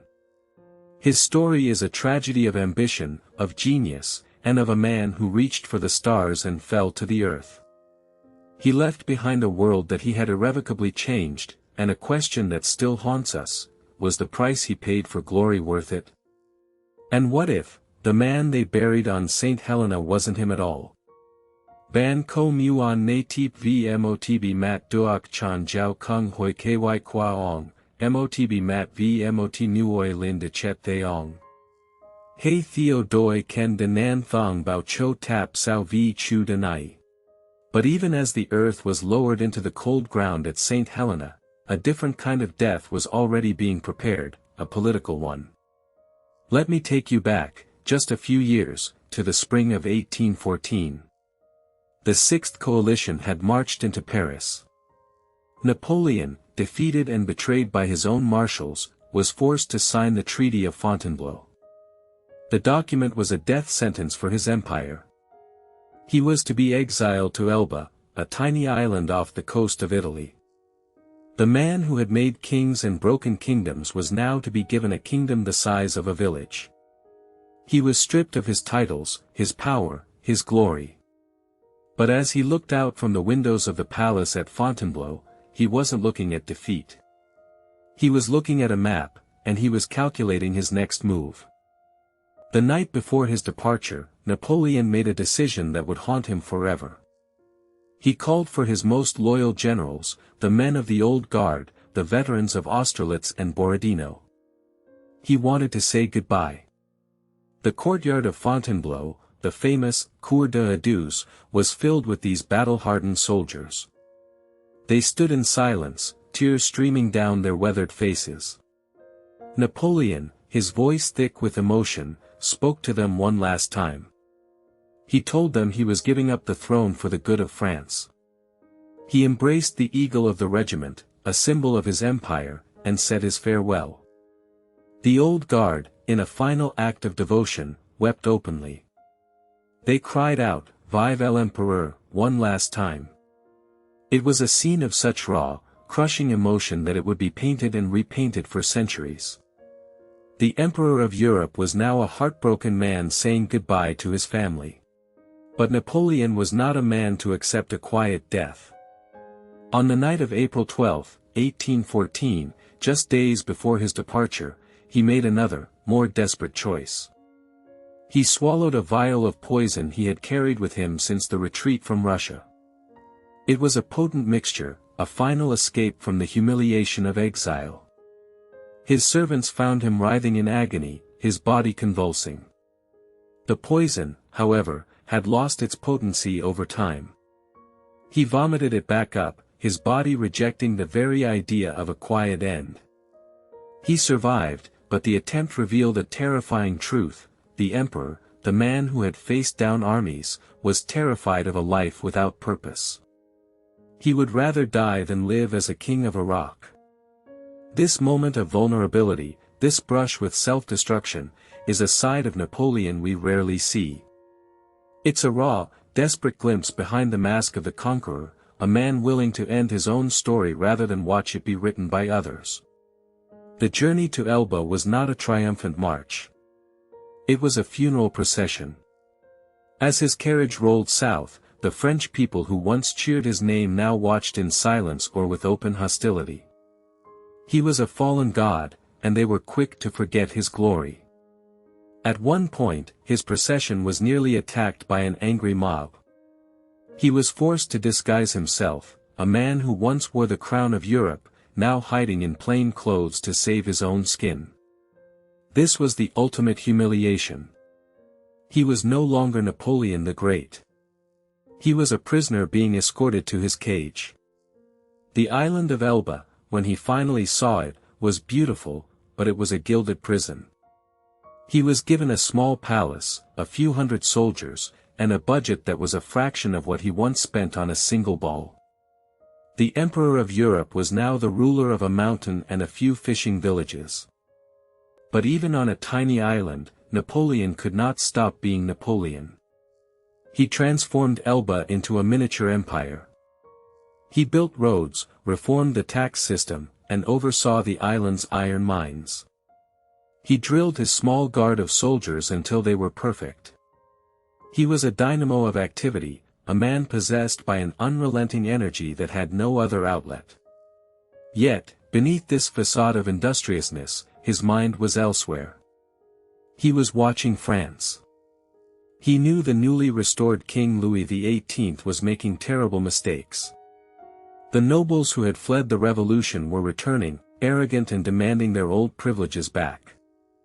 The people, who had once welcomed peace, were growing restless. They were starting to remember the glory of the empire, the victories, the pride. They were starting to compare it to the dull, humiliating peace of the Bourbon Restoration. And Napoleon, from his island prison, was watching it all. He was waiting for the right moment to strike. And that's the real question, isn't it? The man buried on St. Helena was a broken, dying prisoner. But the man who escaped Elba, the man who marched on Paris with a handful of men and won back an empire, that man was a force of nature. The French people didn't just accept him back, they embraced him. The soldiers sent to capture him instead joined him. The Bourbon king fled in terror. Napoleon walked back into the Tuileries palace without firing a single shot. The legend of his death is just the final chapter, but the story of his resurrection is the one that should terrify us. He was a ghost that refused to stay dead. And as he sat on the throne of France for a second time, he knew this was his last chance. The powers of Europe were arming against him. One final, colossal confrontation was inevitable. The question that hung in the air was not if it would happen, but where. Ban ko muon beat noi now tro ton mo chan koi kung qua huin tho I du kong. Hey theo doi ken de nan thong bao cho tap sao vi chu denai. The guns of Waterloo fell silent. But Napoleon refused to believe it. He rode among the fleeing remnants of his army, shouting, "They are few. Rally to me." But the men were broken. The old guard, those veterans of 100 battles, had formed square and died where they stood. Now, their bodies lay in twisted heaps on the muddy field. Napoleon was pushed into a carriage by his own officers, his hat pulled low over his eyes. The road to Paris was a river of chaos. He was not a returning emperor now, he was a fugitive. He reached the capital and found it in a panic. The legislature was demanding his abdication. His own ministers, men he had raised from nothing, were turning against him. He was a drowning man, and the entire country was watching, waiting to see if he would drag them all down with him. The second abdication was not a dramatic act of defiance, it was a pathetic surrender. He signed the document in Fontainebleau, the same palace where he had bid farewell to his old guard a year before. But this time, there were no tears, no grand speeches. He was a man stripped of all pretense, his genius reduced to a signature on a page. He tried to take poison, a vial he had carried since the retreat from Moscow. But the poison had lost its potency, and he only vomited, writhing in agony. He was a ghost of himself. When he recovered, he found he was no longer even the master of his own fate. The victorious allies, the British and the Prussians, were closing in. They did not want to give him another chance to escape. This time, they would make sure he was imprisoned forever, in a place so remote that even his legend couldn't find a way back. The British were not going to make the same mistake twice. They sent a warship, the HMS Bellerophon, to take him away. Napoleon, ever the actor, dressed in his finest uniform, his bicorn hat, and the Legion of Honor. He boarded the ship and saluted the French shore one last time. He was a prisoner, but he still knew how to put on a show. He was taken to Plymouth, England, where crowds of curious Britons gathered to catch a glimpse of the monster who had terrorized Europe. They were surprised to see a short, somewhat portly man, a shadow of the Titan they had imagined. But the British government was not interested in his theatrics. They had decided his fate. He was to be sent to St. Helena, a desolate volcanic island in the middle of the South Atlantic, thousands of miles from anywhere. It was the perfect prison, a place where a man could be forgotten. St. Helena was a rock, a fortress of nature. The house they gave him, Longwood, was damp, rat-infested, and constantly battered by the wind. His tiny retinue of followers was with him, but they were as miserable as he was.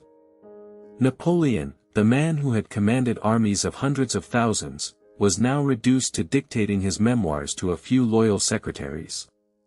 He began to craft his own legend, rewriting history to make himself look like a champion of the people, a man forced into war by the old monarchies of Europe.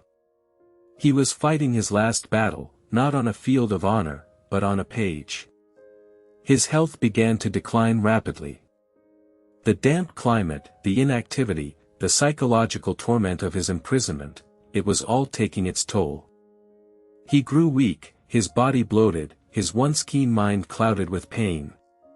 He was dying, and he knew it. But he was determined that his story would outlive his body. By 1821, Napoleon was a shell of a man. He was barely 51, but he looked 20 years older. His stomach pains were agonizing. He could barely keep any food down. He had dictated his last will and testament, bequeathing his fortune to his followers and his sword to his son. On May 5, a violent storm raged across the island. Napoleon lay in his bed, his eyes fixed on a portrait of his son, the little king of Rome, whom he had never seen again. His last words, some say, were, France. Army. Head of the army. He died at 5:49 in the evening. The once master of Europe was gone. The official cause of death was stomach cancer, the same disease that had killed his father. But even in death, the controversy didn't end. Some claimed it was arsenic poisoning, a slow assassination by the British. The mystery of his death was born, a final enigma to add to his already mythic legacy. The man who died on St. Helena was a prisoner, a shadow of his former self. But the emperor he had been, the general who had conquered Europe, the lawgiver who had reshaped a continent, that man was immortal. He had lost the final battle, but he had won the war of memory. He became a legend, a symbol of ambition and genius, a warning to all who would reach for the stars. The question that remains is not about his death, but about his life. Was he a visionary who brought the ideals of the French Revolution to a stagnant continent, or was he just a tyrant, a megalomaniac who sacrificed millions for his own glory? The answer, like the man himself, is complex. He was a force of nature, a volcano that erupted onto the world stage and changed it forever. And as we close this chapter on his life, another door creaks open. His son, the little king of Rome, was just a child when his father died. He was taken to Austria, raised as a prince of the Habsburg court. He was a Bonaparte, a name that was now a curse in Europe. Ban ko muon beat lu nuoi con tre by bo roi du ko gang jian lai di sen qua cha min kong. Hey theo doi ken de nan thong bao cho tap sao vi chu denai.